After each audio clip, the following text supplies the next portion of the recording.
are the God who was, who is, and is to come.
Express yourself in the Holy Ghost.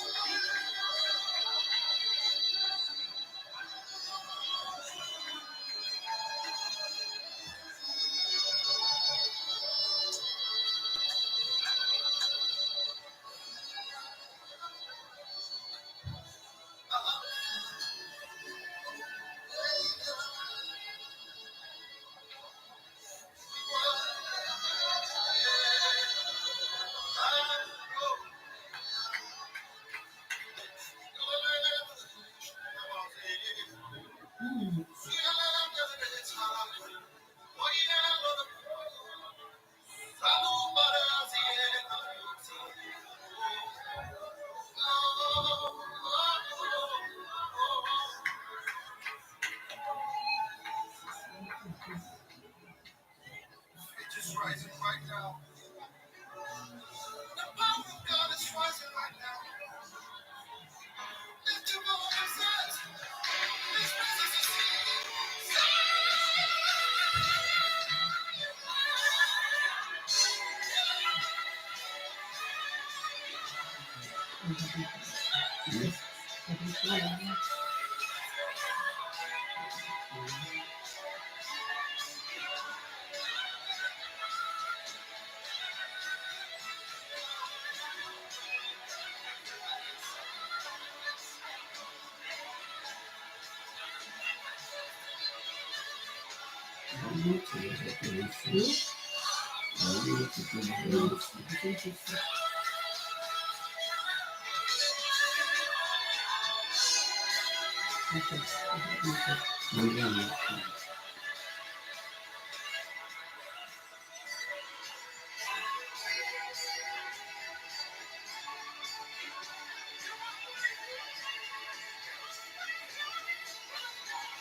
Bien-aimés, je vous invite à vous reconnecter, s'il vous plaît. La ligne a été coupée. Le Seigneur reprend, s'il vous plaît. Je vous invite à vous connecter. Nous allons continuer notre moment de prière. Nous allons simplement dire un grand merci à Dieu pour ce temps qu'il a disposé, pour sa grâce, pour la connexion aussi qu'il a rétablie. Nous allons lui dire merci. Ô Père, je te rends grâce, Seigneur. Je te dis merci, Seigneur, pour ta main. Merci pour ta grâce. Merci pour ta faveur. Merci pour ce temps, Seigneur. Nous te bénissons, Seigneur. Nous te rendons gloire au nom de Jésus. Oh Seigneur, reçois la gloire et la louange, reçois l'honneur. Merci pour ces moments que toi tu nous as donnés, toi qui as rendu possible. Nous te disons un grand merci. Merci pour la connexion que tu as rétablie, Père. Je te dis merci pour ton amour, Seigneur. Nous te bénissons. Merci, Seigneur. Tout le reste du temps entre tes mains, Seigneur. Oh, Papa, au nom de Jésus, nous rions pour tout, Seigneur. Nous te disons merci, merci pour tout. Nous avons ainsi prié. Amen. Amen. Sois béni à toi. Sois béni, ma chère. Merci. Amen. Donc, bien aimé dans le Seigneur, oui, tu avais dit. Non, je dis que Dieu fasse grâce. Amen, amen, amen. Le Seigneur nous fait grâce, Amen. nous bénissons son Saint-Nom. Amen. Amen. Nous allons essayer d'exploiter au maximum le matériel que nous avons, les ordinateurs, jusqu'à ce que nous allons avoir de nouveaux équipements. Amen. Dans notre temps, on va faire avec. Amen. Amen. Que le Seigneur vous bénisse abondamment. Merci. Bien-aimé, je vais aujourd'hui parler avec toi sur le mariage selon Dieu. Amen. Amen. Amen. Le mariage selon Dieu. Nous allons ouvrir notre Bible dans le livre de Genèse. Genèse chapitre 2. Genèse chapitre 2. Versets 18, 21 à 24. Genèse chapitre 2. Verset 18, verset 21 à 24. Je lis au nom de Jésus. Oui. Genèse chapitre 2, verset 18. L'Éternel dit, il n'est pas bon que l'homme soit seul, je lui ferai une aide semblable à lui. Verset 21, 24, s'il te plaît. Alors l'Éternel Dieu fit tomber un profond sommeil sur l'homme qui s'endormit. Il prit une de ses côtes et referma la chair à sa place. L'Éternel Dieu forma une femme de la côte qu'il avait prise de l'homme. Il l'amena vers l'homme. Et l'homme dit, voici cette fois, celle qui est mon os de mon os et chair de ma chair. On l'appellera femme parce qu'elle a été prise de l'homme. C'est pourquoi l'homme quittera son père et sa mère, s'attachera à sa femme et ils deviendront une seule chair. Amen. Amen. Nous allons prendre toujours Genèse chapitre 1, verset 31.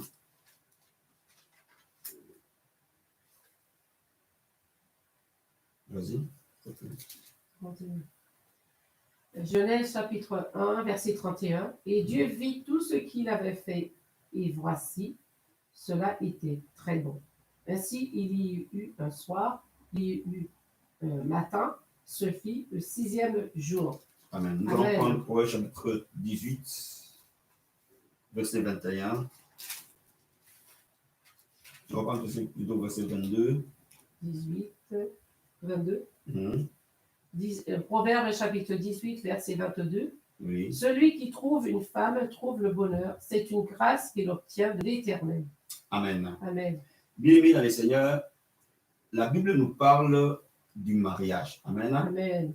La Bible nous montre que le mariage est une institution divine Amen. que Dieu a établie pour un but.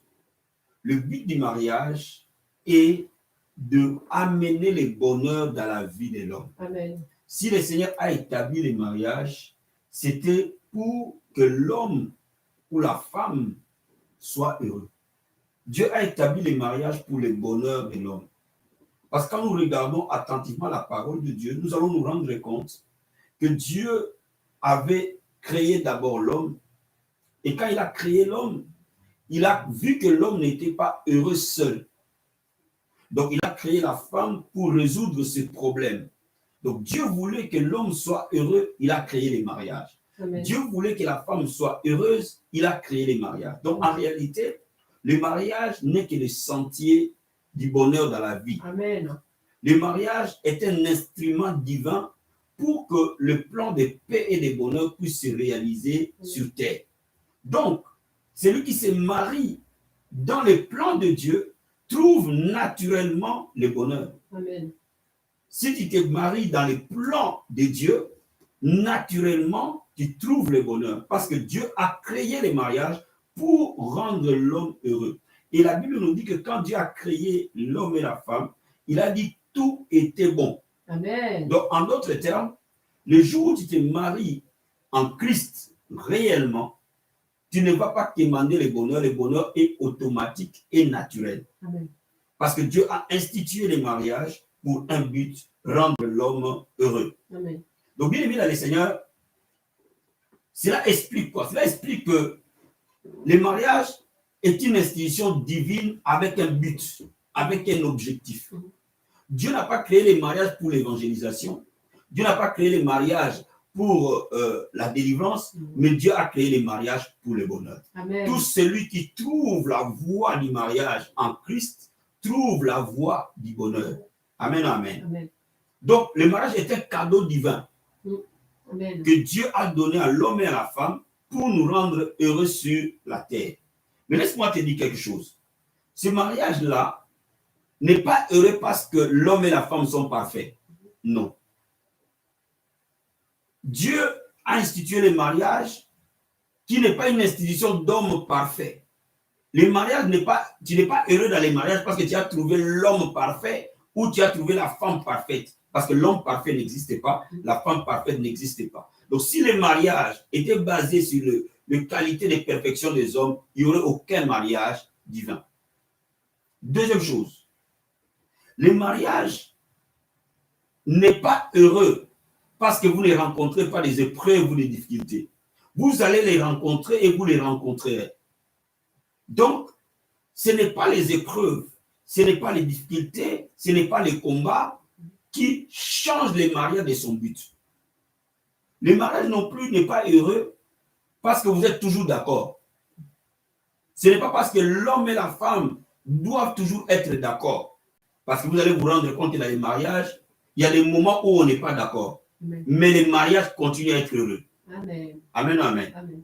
Le mariage n'est pas heureux parce que vous n'avez pas de dispute. Non. Ce n'est pas ça qui fait que le mariage soit heureux.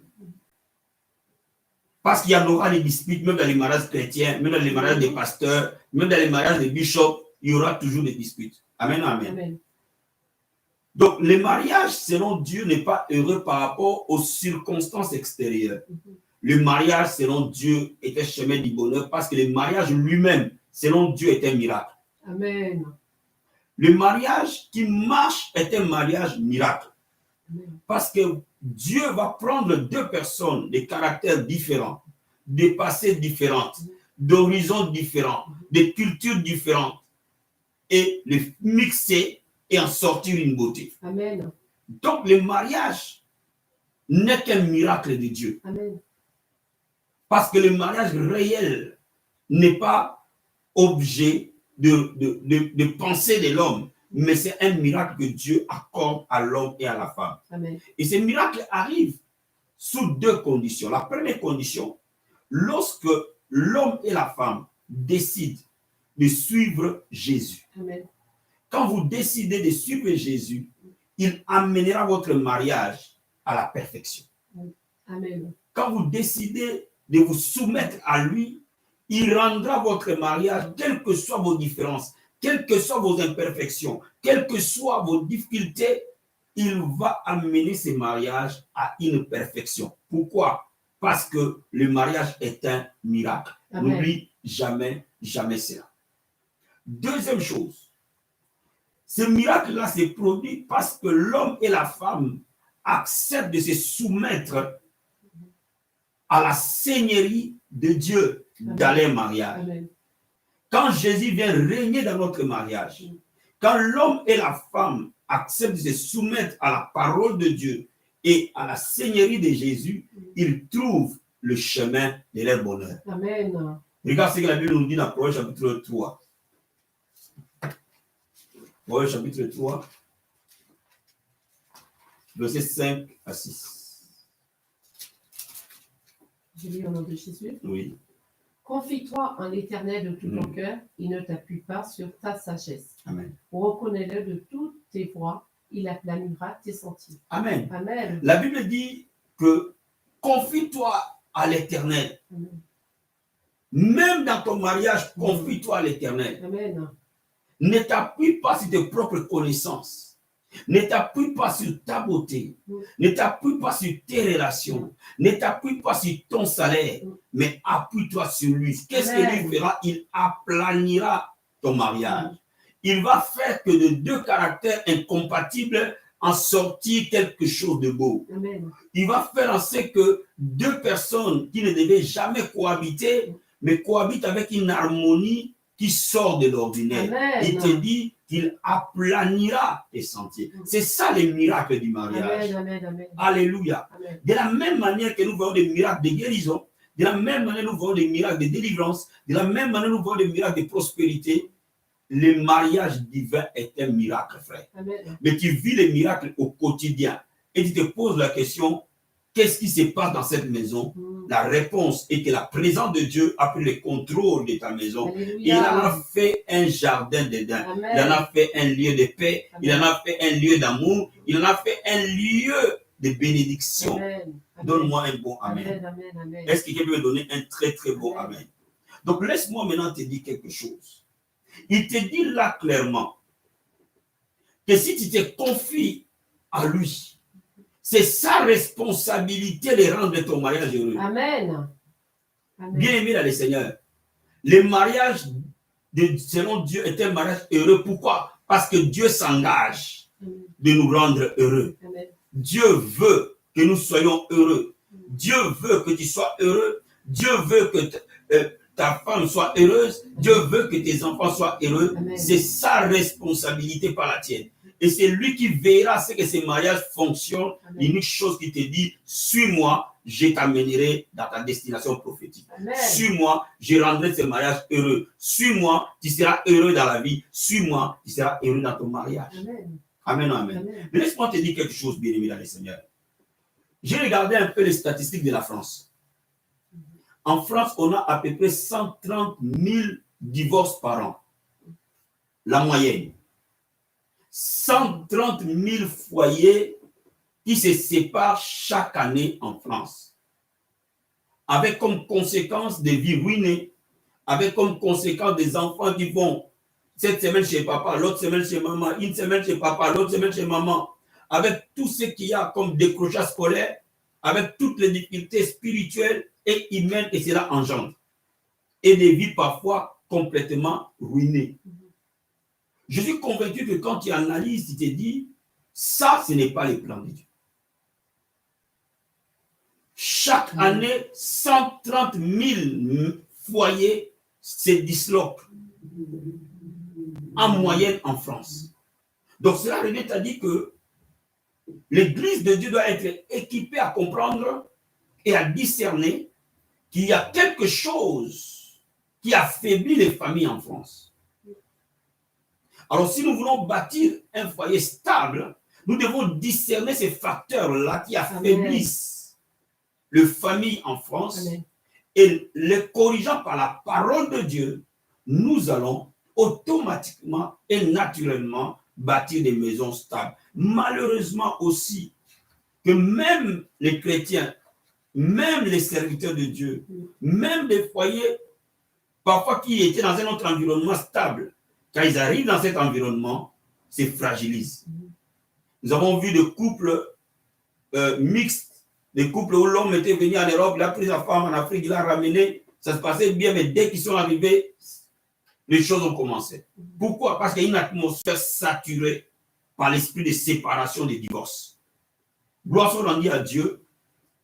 La Bible dit, vous connaîtrez la vérité et la vérité vous affranchira. Amen. Lorsque vous connaissez la vérité de Dieu, cette vérité vous affranchit. La première vérité que nous devons connaître pour combattre les divorces est que Dieu est les divorces. Il dit, Amen. Dieu est les divorces et la répudiation. Cela veut dire que le divorce n'a jamais été dans les plans de Dieu. Il n'a jamais pensé que quand l'homme se marie, pour qu'il se sépare demain. Et la personne qui a conçu le divorce, son nom c'est le diable. Parce que quand vous étudiez attentivement la parole de Dieu, vous allez vous rendre compte que Dieu n'a jamais pensé à ce que ses enfants se séparent. Donc, à plus forte raison, quand nous sommes enfants de Dieu, nous devons savoir que le mariage divin est un contrat en durée indéterminée jusqu'à ce que la mort nous sépare. Amen. Quand nous entrons sur le chemin du mariage avec Dieu, c'est pour que la mort nous sépare ou alors l'enlèvement arrive. Regardons un peu la parole de Dieu autour de ce sujet de divorce. Amen. Amen. Matthieu chapitre 19. Matthieu 19. Non, tu vas préparer Matthieu 19. Moi, je vais lire 1 Corinthiens chapitre 7, verset 10. Donc, prépare 1 Corinthiens 7, verset 10 à 11. Moi, je vais prendre Matthieu 19. Matthieu 19. 7, 10 à 11. Et moi, je vais prendre Matthieu 19, verset 3 à 9. Moi, je commence, après toi, tu prends l'autre. J'ai lu la parole du Seigneur. Les pharisiens l'abordèrent et dirent pour l'éprouver, est-il permis à un homme de répudier sa femme pour motif quelconque? Jésus, il répondit, n'avez-vous pas lu que le Créateur au commencement fit l'homme et la femme? Et qu'il dit, c'est pourquoi l'homme quittera son père et sa mère, s'attachera à sa femme, et les deux deviendront une seule chair. Ainsi, ils ne sont plus deux, mais ils sont une seule chair.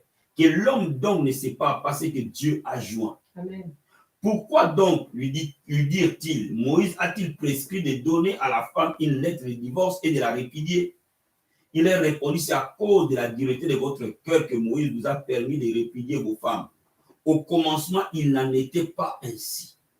Mais moi, je vous dis que celui qui répudie sa femme, sauf pour infidélité, et qui en épouse une autre, commet un adultère. Amen. Amen. Lisons 1 Corinthiens 11. 11. Chapitre 7, verset 10 à 11. 1 Corinthiens 7, 10 à 11. Je lis au nom de Jésus. Oui. À ceux qui sont mariés, j'ordonne, non pas moi, mais le Seigneur, que la femme ne se sépare point de son mari. Si elle est séparée, qu'elle demeure sans se marier ou qu'elle se réconcilie avec son mari et que le mari ne répudie point sa femme. Amen. Quand nous relions ces deux passages, Amen. Nous voyons, premièrement, Jésus dit que l'homme ne peut se séparer de sa femme ou la femme se séparer de son mari à une et unique condition s'il y a infidélité. Cela veut dire que toute autre raison à part l'infidélité ne donne pas droit au divorce. Amen. Amen. Cela veut dire que selon la pensée de Dieu, que l'homme ne peut pas se séparer de sa femme, ni la femme ne peut pas se séparer de son mari, s'il n'y a pas infidélité. Et là, il y a encore une autre possibilité que Dieu donne. Si l'homme se réconcilie avec sa femme et le pardonne, ils restent ensemble. Si la femme se réconcilie avec son mari et les pardonne, ils restent ensemble. Cela veut dire que déjà, il y a une seule condition, c'est-à-dire qu'il y a 1%, un seul pourcentage. 1% de cas possibles et bibliques pour qu'on parle de divorce. Et dans ces 1%, il y a la moitié de ça, c'est-à-dire qu'il y a 0,5% de cas de divorce possibles. C'est-à-dire qu'il y a 0,5% de probabilité qu'il y ait un divorce dans un cadre d'un mariage chrétien. Alléluia. Donc, commençons d'abord par là. Parce que aujourd'hui, la loi autorise aux hommes de se séparer pour plusieurs raisons. Lorsque, par exemple, l'un dit qu'il y a incompatibilité d'humeur, vous pouvez vous séparer selon la loi du monde. Lorsque les gens peuvent te dire que je ne ressens plus rien pour toi, vous pouvez vous séparer selon la loi du monde. Quelqu'un se lève le matin et dit je ne t'aime plus. Il a le droit de se séparer. Quelqu'un se lève le matin, je ne te supporte plus. Il a le droit de se séparer. Quelqu'un se lève le matin, je n'ai plus de sentiments pour toi. Toutes ces raisons-là, Dieu les a balayées, a mis dans la poubelle. Amen. Il te dit qu'il y a une seule condition pour qu'on commence à parler de séparation. Encore. Une seule condition pour parler de séparation lorsque l'infidélité est prouvée et établie. Premièrement. Deuxièmement, pas l'infidélité imaginaire, hein? C'est-à-dire que l'infidélité prouvée et établie. Deuxièmement, quand l'infidélité est établie, l'homme ou la femme a la possibilité de pardonner et de rester dans son mariage. Amen, amen. Amen. Donc, s'il pardonne, se réconcilie avec son mari ou sa femme, ils restent ensemble. Donc, vous voyez, déjà à la base, c'est très, très faible. Mais l'apôtre Paul est venu renforcer quelque chose qu'on ne comprend pas. Amen. En fait, l'apôtre Paul a souligné une chose. Celui qui en dehors des cas d'infidélité, décide de se séparer de son mari alors qu'il ne se marie plus. Est-ce que je me fais comprendre? Cela veut dire quoi? Lorsque la personne n'est pas victime de l'infidélité, il n'a pas le droit de se séparer. Alors, si dans l'hypothèse où il se sépare, alors il ne se mariera plus. Donc, laissez-moi maintenant vous expliquer ces principes. Cela veut dire quoi? Cela veut dire que si un des conjoints commet l'infidélité, c'est la personne qui a subi l'infidélité en réalité qui a le droit de se remarier. Amen. Cela veut dire que tu n'as pas le droit bibliquement d'aller commettre l'adultère et d'épouser la femme à qui tu as commis l'adultère. Bibliquement, non. Donc, nous voyons par là que Dieu a tellement corsé les choses que vous voyez que même dans les 0,5% là, il n'y a presque rien qui reste. Amen. Cela veut dire quoi? Cela veut dire que seules les personnes qui ont subi les effets d'infidélité ont la possibilité de se remarier. Seuls eux. Et si eux se décident de pardonner, donc la probabilité est presque zéro. Amen. Parce qu'ils ont le choix de pardonner. Donc, un frère en Christ, un frère dans le Seigneur ou une sœur dans le Seigneur ne va pas se dire, bon, je me sépare avec toi parce que la Bible dit, si on va se séparer pour raison de fidélité, moi je vais coucher avec les voisins, donc je vais pas là-bas. Non, non, non. Bibliquement, non, tu n'as pas le droit de le faire. Cela veut dire que toi, tu ne peux pas quitter ta femme et aller épouser la personne avec qui tu as fait l'infidélité. Non. Est-ce que je suis clair? Très clair. Est-ce que je suis clair? Amen. Donc, vous voyez par là que Dieu a établi les choses pour que les mariages perdurent. Amen. Pour que les mariages demeurent. Amen. Pour que les mariages restent Amen. à vie. Amen. Parce que Dieu sait qu'il a mis la grâce dans les mariages. Il a mis une onction dans les mariages. Amen. Qui va façonner l'homme et la femme et les rendre épanouis et découvrir le vrai bonheur. Amen. Et ça, il y a trois choses qui ne vont pas accepter ça. Il y a trois ennemis qui cherchent à combattre le bonheur qui est derrière le mariage. Premièrement, le diable. Dans Jean chapitre 10, verset 10, la Bible dit, une des missions du diable, c'est de détruire. Bien aimé, le diable est un destructeur du mariage. Il faut que les chrétiens réalisent ça. Le diable est un véritable destructeur du mariage. Il n'aime pas le mariage parce qu'il sait que le mariage est le plan de Dieu. Amen. Pour le bonheur de ses créatures. Amen. C'est un cadeau, un canal de joie, de santé, de prospérité. Amen. Un canal d'épanouissement. Pas que pour vous, mais pour les enfants, mais aussi un canal de l'avancement du royaume. Une famille équilibrée est une église équilibrée. Une famille équilibrée est une société équilibrée. Amen. Une famille équilibrée est un pays équilibré. Amen, amen. Une famille épanouie est un pays épanoui. Amen. Une famille qui se développe est un pays qui se développe. Amen. Et les destructeurs de nos vies et de nos destinées n'aiment pas cela. Il est beaucoup plus facile de trouver des prostituées parmi les familles divisées que parmi les familles totalement unies. Il est plus facile de trouver des délinquants, des dealers, des criminels parmi les enfants des familles séparées que des familles unies. Donc, cela veut dire quoi? Cela veut dire que le diable sait pertinemment que s'il divise les familles, il les disperse, il les détruit, il détruit la race humaine. Gloire soit rendue à Dieu que nous avons le Saint-Esprit et que par les Saint-Esprit, nous avons le pouvoir de détruire les œuvres du diable. Est-ce que je me fais comprendre? Le deuxième ennemi, c'est notre propre chair.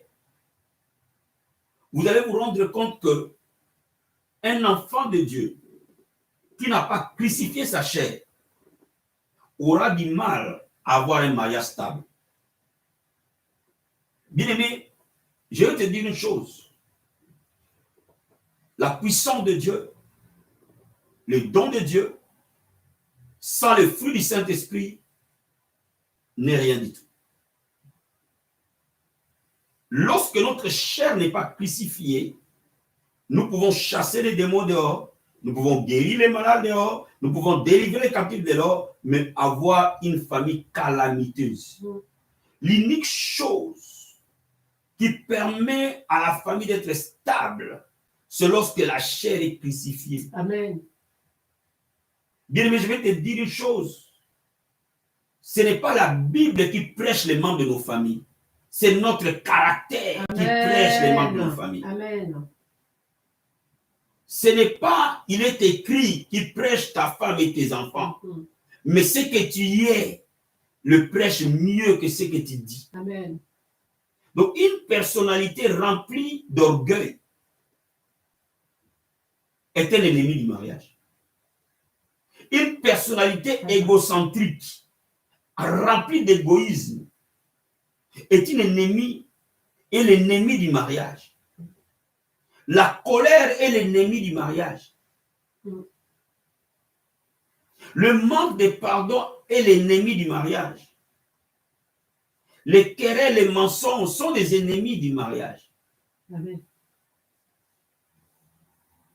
Une personnalité instable est l'ennemi du mariage. Est un ennemi véritable du mariage.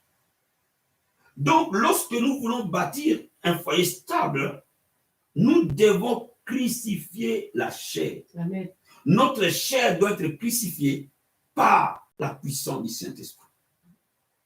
Troisième chose, le monde n'aime pas les mariages. Le monde est un ennemi du mariage. Quand je parle du monde, je parle de nos familles parfois. Parfois, les membres de nos familles peuvent devenir des ennemis de notre mariage. Des belles-mères qui s'immiscent trop dans les mariages de leurs fils. Amen. Ça peut devenir un problème. La belle famille qui rentre trop dans les mariages peut devenir un vrai problème à l'épanouissement du mariage. Amen. Les amis peuvent être un problème pour le mariage. Amen. Quand même Dieu a mis toutes ces choses pour notre épanouissement, mais lorsqu'il n'y a plus de limites ni de barrières, les amis peuvent détruire les mariages. Quand dans votre mariage, il n'y a plus de secrets, tout va dehors, tout, on discute avec les amis, même les secrets de ton lit, tu les confies à tes amis, sache-le bien aimé, que tu auras de gros soucis. Amen. Parce que les amitiés changent, frère. Les ennemis de demain sont parfois les amis d'hier. Et la plupart des cas, les ennemis de demain sont nos amis d'hier. Donc, lorsque tu ne sais pas mettre les barrières entre l'extérieur de ta maison et l'intérieur de ta maison, laisse-moi te dire, tu peux te retrouver dans des soucis inimaginables. Vous savez, parfois, notre vie professionnelle peut être l'ennemi de notre propre mariage. Amen. Pour gagner plus d'argent, tu travailles tout le temps la nuit. Les dimanches, les jours, tu dois rester avec ta femme et tes enfants. Tout le temps, tu es dehors parce que tu veux gagner plus d'argent. Attention. Attention. Il faut, quand tu te maries, que tu trouves un équilibre. Amen. Que ta vie devienne équilibrée.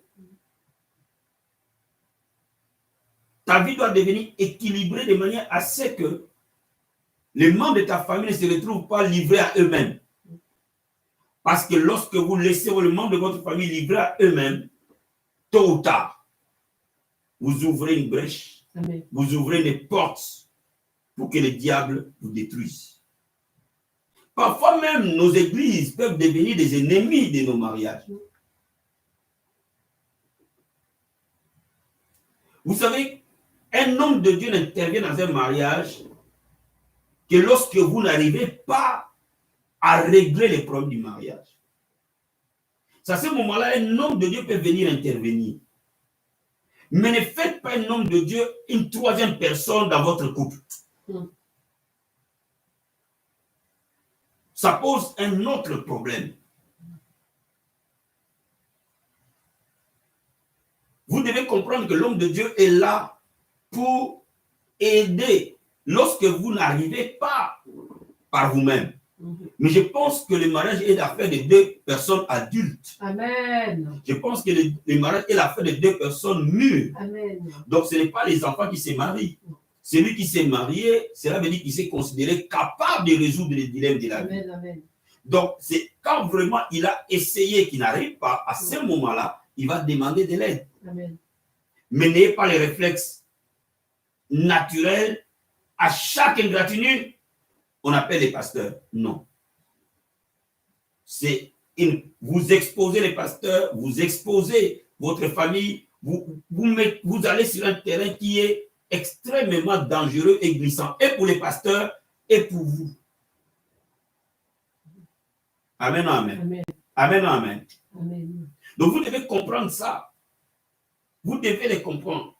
Parce que, à force de faire rentrer l'homme de Dieu dans votre maison, vous ouvrez une porte qui n'est pas totalement bonne. Parce qu'il est l'homme de Dieu. Il n'est pas Dieu, tu comprends? Il est homme de Dieu. Ou il est Amen. femme de Dieu. Amen. Vous devez les protéger. Amen. Vous devez les protéger. Et vous devez protéger aussi votre maison. Donc, quand vous l'exposez de trop, vous pouvez créer des affinités qui ne devaient pas avoir lieu.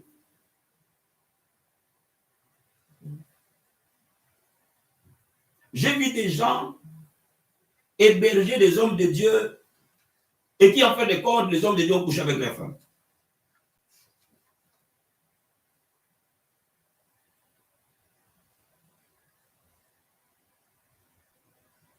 Pourquoi? Parce que, à la base, c'est un homme. Donc, quand vous exposez sa vie de trop, c'est trop dangereux. C'est trop dangereux. Mettez l'homme de Dieu en dehors. Réglez vos problèmes de couple. Maintenant, si c'est un problème qui est difficile, à ce moment-là, venez vers l'homme de Dieu. Il va vous aider. Il va prier pour vous. Il va vous assister.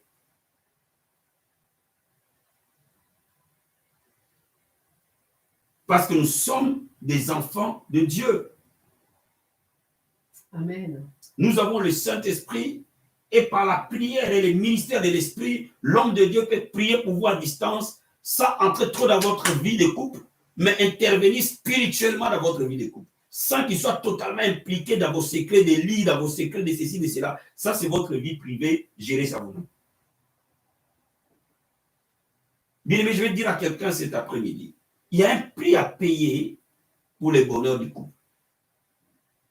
C'est ce que je vais partager avec toi. Ouvrons le livre de 1 Pierre chapitre 3, verset 7.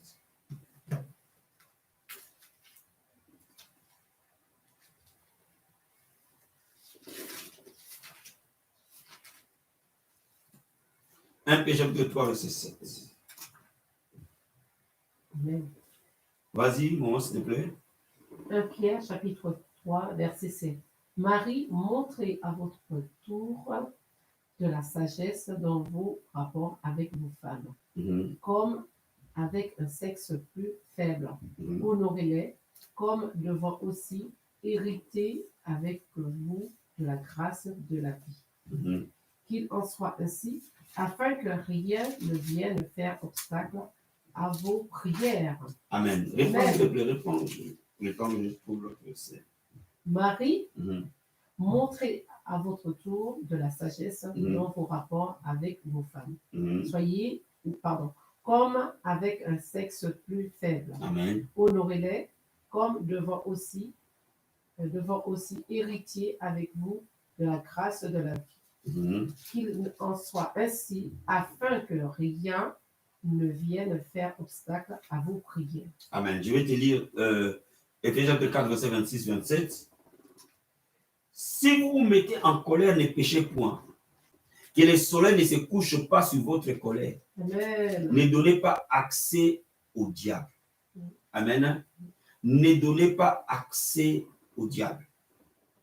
Bien, les Seigneur, quand nous relions ces deux passages, nous voyons que Dieu nous dit que lorsque nos relations avec nos femmes ne sont pas bonnes, nos prières sont bloquées. Amen. Cela veut dire que Dieu sous-entend que l'homme, quand il se marie, est censé prier avec sa femme. Amen. Quand la femme se marie, elle est censée prier avec son mari. Amen. Bien aimé, les prix à payer pour que nos maisons soient stables, simplement que Jésus entre dans la maison. Amen. Amen, amen, amen. Et qu'il ne sorte jamais de cette maison. Jamais. Amen. S'il entre dans la maison, c'est ça les prix. C'est ça le plus beau cadeau. Homme, le plus beau cadeau que tu peux donner à ta femme, ce n'est pas lui acheter des sacs Gucci. C'est vrai, c'est vrai. C'est de prier avec elle. Amen. Femme, le plus beau cadeau que tu peux donner à ton mari, ce n'est pas de lui faire tout le temps les fêtes de manioc. Quand il vient de faire des manioc, c'est bon. Mais le plus beau cadeau que tu peux lui donner, c'est de prier avec lui. Amen. Si vous priez ensemble, déjà l'atmosphère de votre maison va changer. Amen. Ça, c'est la première vérité. Si vous priez ensemble, l'atmosphère de votre foyer va complètement changer. Amen. Première vérité. Deuxième vérité. S'il arrive qu'il y ait des disputes, parce que généralement, il y a un signe qui précède une séparation, les disputes. Ça ne manque jamais. Je n'ai jamais vu un couple divorcé sans dispute. Il y a toujours des disputes avant, sous une forme ou une autre. Et c'est ce qui amène à ce que une des personnes ou les deux personnes se rendent compte, ont l'évidence que nous ne pouvons pas rester ensemble. Ça veut dire que les deux personnes n'arrivent pas à se supporter. Voilà, les disputes sont là. Et c'est ça les signes. Et la Bible dit que si une des personnes est en colère, qu'il ne dorme pas sous la colère. Maintenant, laissez-moi vous dire, si vous avez l'habitude de prier chaque soir avant de vous coucher, s'il y a une mésentente dans la journée, vous allez naturellement vous pardonner pour que vous priez. Amen. Parce que vous savez que vous ne pouvez pas prier avec les cœurs serrés. Non. Et c'est là où la prière en couple est un mystère. Amen. De l'unité dans un couple. Donc, si en cours de route, vous avez eu des différences ou des difficultés, en tout cas, le soir avant de dormir, vous allez nécessairement vous réconcilier et prier ensemble. Amen. Amen. Donc, vous allez répartir les lendemains sur un autre pied. Je vais dire à quelqu'un cet après-midi, quand vous êtes marié et quand vous allez vous marier, il y a des vérités que vous devez savoir. Un, que le pardon, la réconciliation sont essentiels au quotidien dans un mariage. Amen. Ma fille, ne fait pas l'erreur parce que vous n'êtes pas mis d'accord dans la journée. Tu mets un jean et que tu as dormi dans la chambre des enfants. Ne commets jamais cette erreur-là.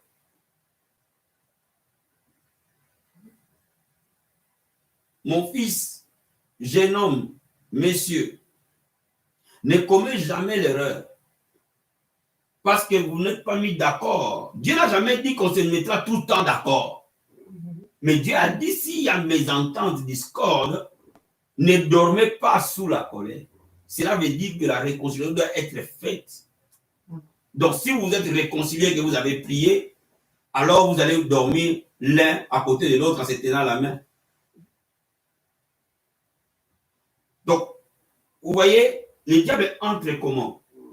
Quand il y a dispute d'abord, il y a mésentente, et chacun va tirer, mettre son pantalon jean, regarder, l'autre regarde au mur, une personne regarde au mur, l'autre regarde à côté de la porte, si encore ils peuvent dormir dans un même lit, ou alors l'autre prend ses bagages, va au salon, ou va dans la chambre des enfants, et petit à petit, les diables entrent.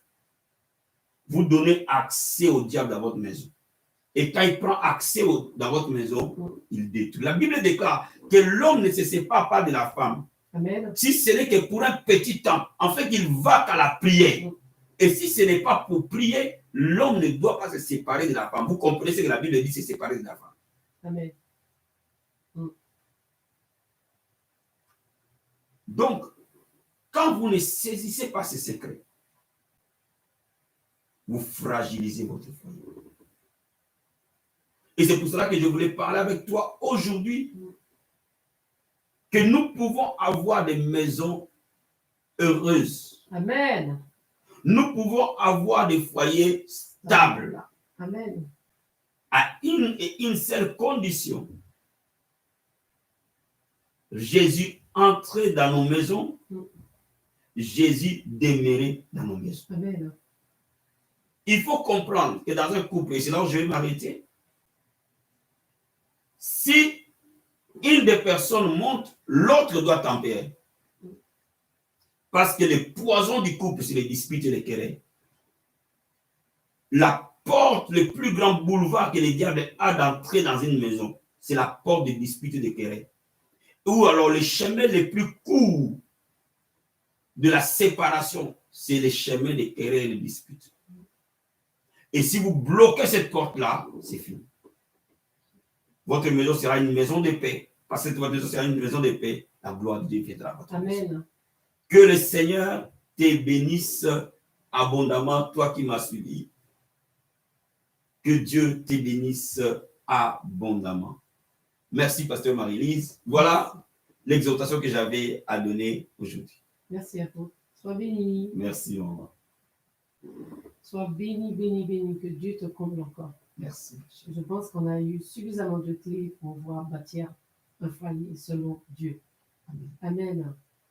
Bien-aimé, si tu n'es pas ton foyer, tu n'as pas encore commencé, donc il est temps que tu mets toutes ces recommandations en pratique pour pouvoir construire ton foyer. Même si tu as déjà commencé, tu peux encore rattraper les choses. Tu peux encore les mettre en pratique. Il n'est pas trop tard. Amen. Il n'est vraiment pas trop tard. Moi, je vous encourage encore à réécouter. Même moi encore, je vais réécouter ce message. Vous savez, on a toujours des choses à apprendre chaque jour. Amen. Amen. Effectivement, effectivement. Parce que la vie, c'est une grande école. Donc, Amen. on apprend tout le temps. D'accord?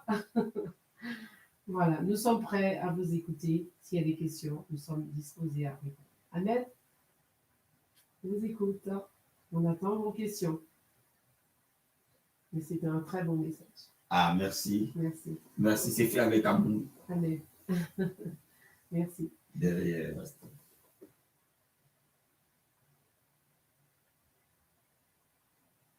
Si vous avez des questions, on va essayer de vous répondre. Amen.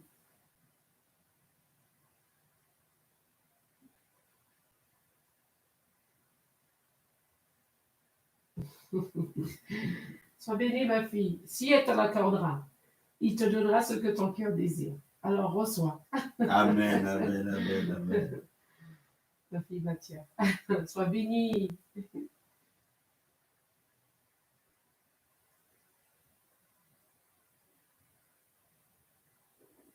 Ah, il y a un bon message.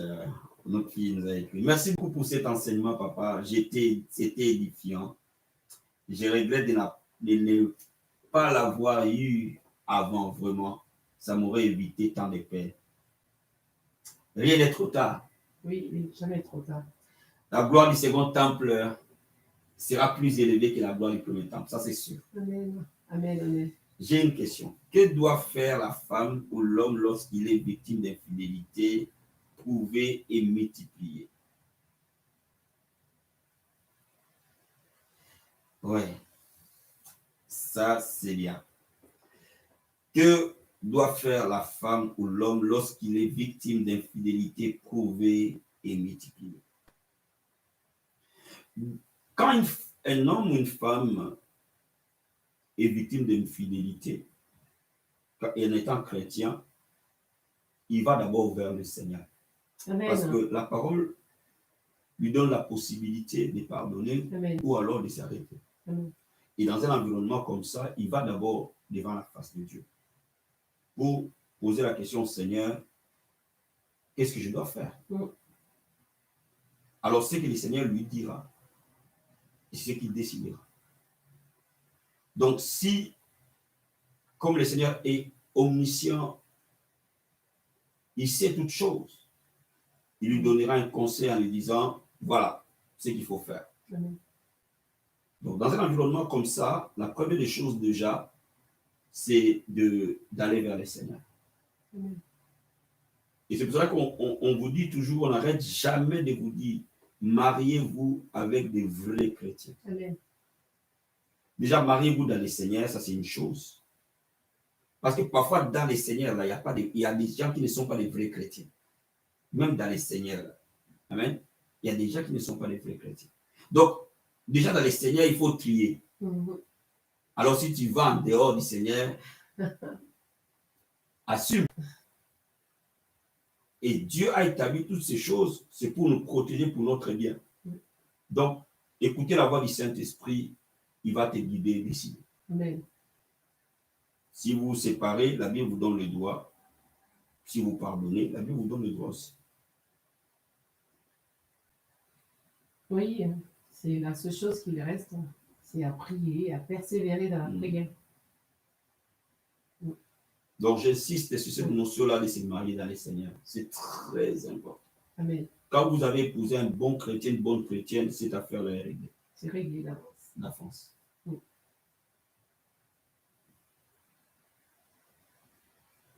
Qui d'autre?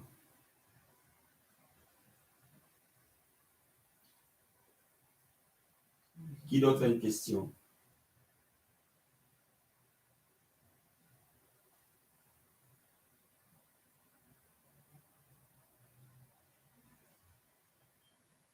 Amen, amen, amen, amen. Notre fille Mathia, c'est 8 ans de mariage cette semaine. Gloire à Dieu. Félicitations. Gloire à Dieu, gloire à Dieu, Amen. gloire à Dieu, Amen. gloire à Dieu. Amen, amen, Et Dieu vous amen. comble encore de grâce. Amen. Amen. Longue vie. Le mariage est un contrat bien déterminé. Amen, amen. Que le Seigneur bénisse. Amen. Gloire à Dieu. Amen.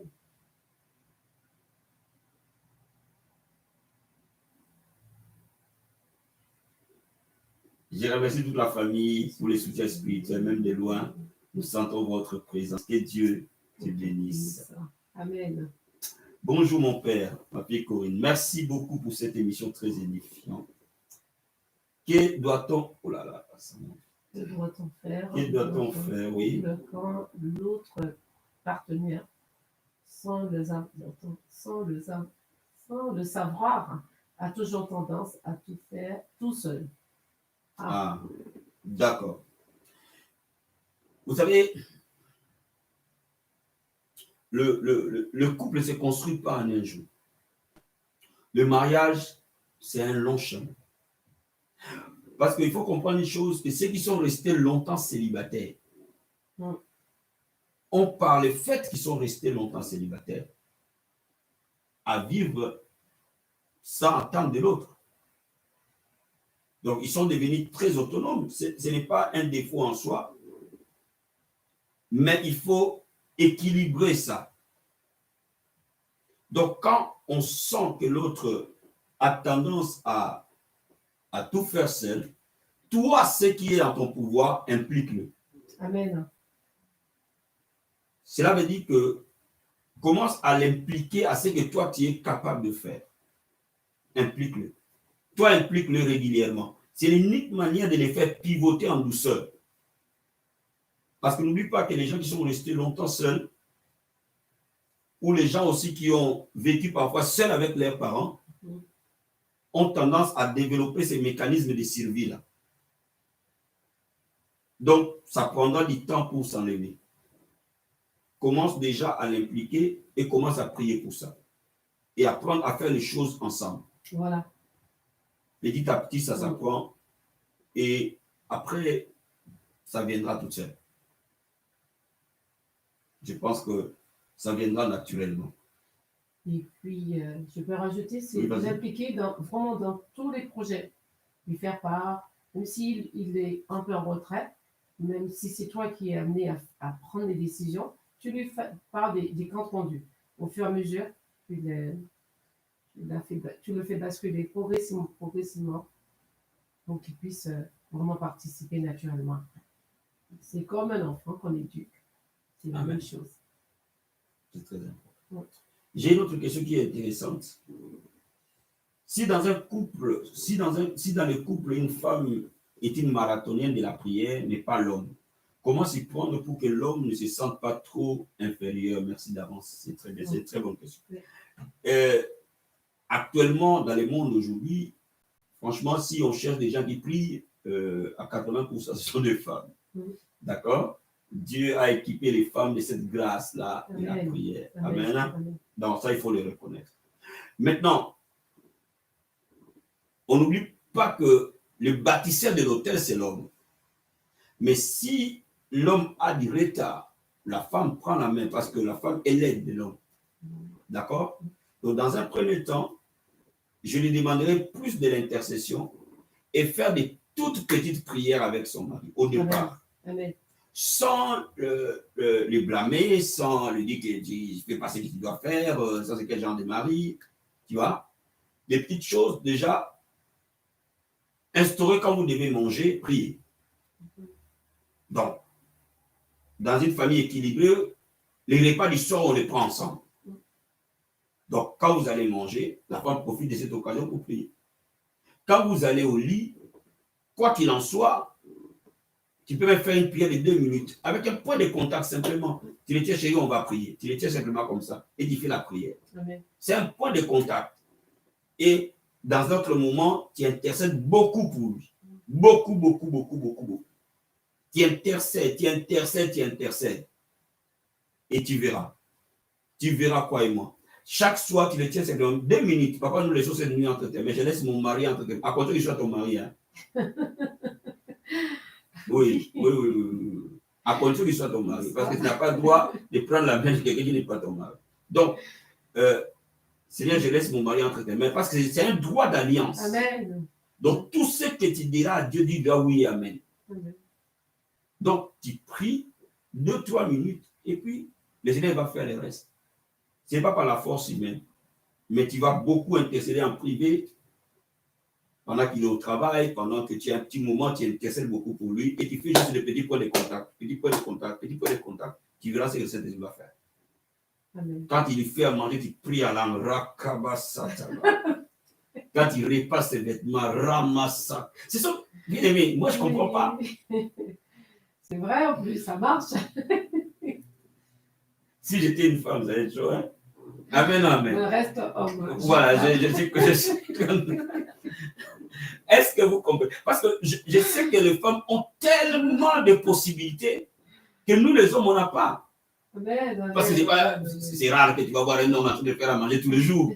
Mais tu as cette possibilité-là de faire à manger. Et ces repas-là, l'homme-là, il mange ça. Amen. Quelle incrédulité que le Seigneur ne peut pas entrer dans son corps. Amen. C'est toi qui repasses les vêtements. Les draps là qui dorment dessus, c'est toi qui laves.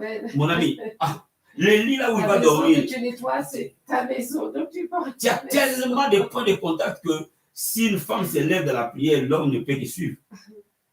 Il suffit qu'il soit suffisamment préparé. Tu as tellement de points de contact que l'homme n'a pas toujours. C'est vrai. C'est vrai, non? Oui, c'est vrai. Oui, il y a plusieurs façons de l'attirer. Prier pour les enfants ensemble, vraiment faire des petites prières. Tout compte, comme papa l'a expliqué. Et c'est la meilleure façon de l'impliquer progressivement jusqu'à ce que vous allez découvrir que vous priez ensemble 30 minutes, 1 heure, et ainsi de suite.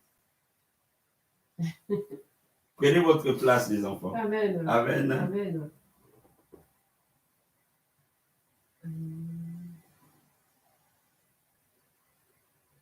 Oui, il y a une question. Tu pries, mais ton mari, il est toujours dans la distraction.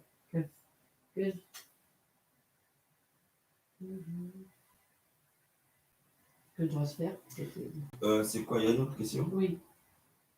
Si une sœur est mariée à un homme, c'est ça? Hein? Non, non. C'est quoi ça? C'est Sabine. C'est où? J'ai gardé après la question de frère. Vas-y. Tu pries, mais ton mari, il est toujours dans la distraction. Que faire? Que dois-je faire? Vous savez, que faire? Amen. C'est toi qui dois monter dans ta foi. Si cet homme est ton mari, c'est un droit d'alliance, en fait. C'est un droit d'alliance. Et c'est la foi, en fait. Parce que tu pries déjà. Amen. Tu vois? Mais c'est la foi. Donc, la foi, c'est quoi? C'est cette conviction que Dieu tiendra promesse. Donc, s'il est ton mari et que tu vois qu'il est distrait, ne va pas dans les conflits. Use de la foi. Utilise les différents points de contact. Amen. Amen. Hein? Les actes de foi. Parce que Dieu a dit, moi et ma maison, nous servirons l'Éternel. Dieu a dit, ma maison sera appelée une maison de prière. Amen. Amen. Crois au Seigneur, tu seras sauvé, toi et ta famille. Donc, ton mari, c'est ta première famille. Amen. Donc, quand tu saisis les promesses de Dieu, alors commence à te mouvoir par la foi dessus. Commence à rappeler à Dieu ses promesses et utilise les différents points de contact. Par exemple, quand il fait à manger, par exemple, quand il repasse ses vêtements, tu pries et tu les poses les mains. Tu comprends? Si l'onction est forte sur toi, ça se transmet dans sa vie. Amen. Amen. Tu vois? Même ton propre corps porte une onction. Vous comprenez ce que j'explique? Donc, c'est-à-dire qu'il y a tellement de points de contact que la femme a que lorsque elle sait, un jour, je ferai vraiment des enseignements sur ça, lorsqu'elle sait marcher dans la foi, je suis convaincu que l'homme va être touché. Amen. Maintenant, cela ne peut pas marcher si ce n'est pas ton mari. Voilà. Oui, si ce n'est pas ton mari, je suis convaincu que ça ne marchera pas. À moins que Dieu lui-même fasse grâce parce qu'il est le Dieu de grâce. Mais bibliquement, ça ne fonctionnera pas. Mais quand il te tient sous cette alliance-là, l'alliance marche toujours. Donc, on fera vraiment un enseignement sur ça, Pasteur Marie-Lise. Amen. Parce que c'est la foi qui va faire ça, ce n'est pas la prière. C'est la foi qui va ouvrir cette porte. Parce que tu pries déjà, tu connais déjà les choses de Dieu. Toi, tu es déjà avancé. Maintenant, lorsque tu veux vaincre nos positions spirituelles, c'est la foi. Et persévérer, c'est persévérer toujours dans la prière. On fera ça, un enseignement là, un autre jour. Parce que c'est vraiment un autre domaine. Amen. Amen. Prenez des notes, hein, les femmes. Si, prenez des notes. Amen. Si quelqu'un à 9000 km a pu être touché, donc à plus forte raison si vous êtes dans la même maison. Gloire à Dieu. Voilà. Amen. Voilà. Merveilleux. Dieu est capable, les amis. Il est capable. Il est capable. J'étais parti à Kinshasa, j'ouvre une parenthèse pour vous expliquer. Cette question-là, m'a été posée dans une conférence de femmes à Kinshasa. Et des femmes vraiment qui avaient ces mêmes problèmes. Je l'ai expliqué comme je vous explique. Utilisez les différents points de contact. Amen.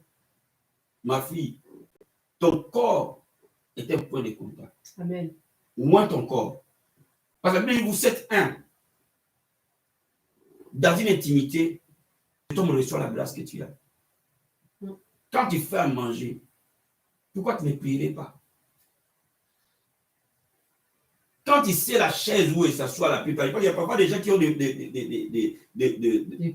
places, ils ont les mêmes réflexes. Mais toi, tu les connais. Pourquoi tu ne t'asserais pas là avant qu'ils viennent que tu pries en langue et qu'ils viennent s'asseoir là-dessus?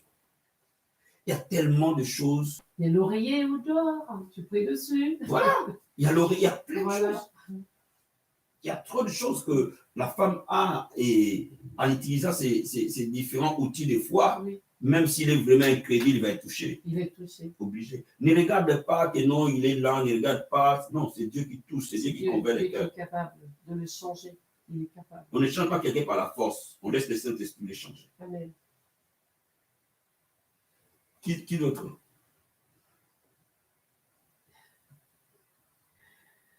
Ça béni ma fille. Non, j'en ai plus. Oui. Je pense que vous avez été bénis. Si une sœur est mariée à un homme ayant, par exemple, un ministère apostolique international, sachant qu'ils ont des enfants en bas âge et qu'il faut s'occuper, comment conjuguer vie de couple ministère? Ah, ça c'est bien. Ça c'est vraiment une émission. Hein? Oui. Je pense que c'est une émission à faire. Oui. Hein, je pense que c'est une... Tu peux m'envoyer ça par texto, mon fils, s'il te plaît? Parce que ça va ouvrir plusieurs choses. Oui. Ça va ouvrir plusieurs choses. Donc, je préfère ne pas ouvrir ça maintenant parce qu'on ne pourra pas finir. Ça, s'il faut une émission. Le ministère et la vie de famille, il faut une émission particulière. On en a parlé il n'y a pas longtemps. Parce que c'est quand même assez particulier. Oui. D'accord? Parce que la vie du ministère n'est pas une vie ordinaire, en fait. Donc, comme ce n'est pas une vie ordinaire, ça demande beaucoup de choses. Beaucoup d'organisation, beaucoup de discipline. Donc, c'est mieux qu'on prépare ça. Ça peut être un sujet de l'école du ministère, ça. Amen.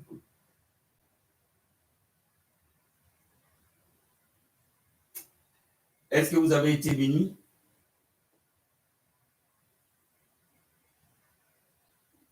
Est-ce que vous avez été bénis, mes amis? J'ai plein d'autres questions.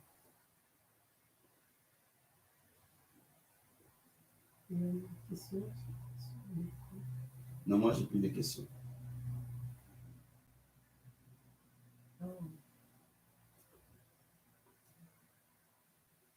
Ce sont les secrets que j'ai appris de mon père et de ma maman. Je les pratiquais en prison, juste sur le t-shirt et la Bible comme cadeau, en prenant, je pense, et ça marchait. Merci beaucoup, beaucoup. Le point de contact, ça marche. Ça marche. Ça marche.